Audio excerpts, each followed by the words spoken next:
C'est donc avant même que le stylo soit posé sur le papier que les hostilités commencent, avant même que la Finlande ne rejoigne l'OTAN demain, en tout cas qu'elle en fasse l'annonce et abandonne donc sa neutralité militaire. La Russie a très vite dit niet avant de couper le robinet d'électricité en entrée, le plat principal étant sans doute à suivre, puisque le Kremlin a annoncé des représailles technico-militaires. Bonsoir Caroline Baudry. Bonsoir. Vous êtes l'envoyé spécial d'Europe 1 à Helsinki. Le chef d'État finlandais Sauli Niinistö a pris les devants puisqu'il a passé un coup de fil à Vladimir Poutine 24 heures avant cette décision historique. Oui, une conversation directe et sans détour, affirme dans un communiqué le président finlandais qui semble avoir évité les tensions.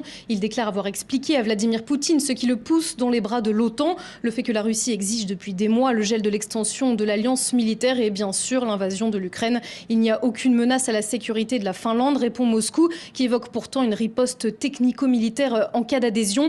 À 1h du matin, aujourd'hui, la Russie a coupé l'arrivée d'électricité ici en Finlande. Elle représente 10% de la consommation du pays, relativise Reima Päivinen, le vice-président du réseau électrique. Cela n'a pas d'impact majeur. L'importation russe peut être remplacée en augmentant la production d'électricité finlandaise et aussi l'importation suédoise et des pays baltes. Notre entreprise est également prête si une cyberattaque avait lieu. Espérons tout de même qu'il n'y en aura pas. Jusqu'à présent, nous n'avons vu aucun indice d'une intrusion russe sur le système de réseau électrique.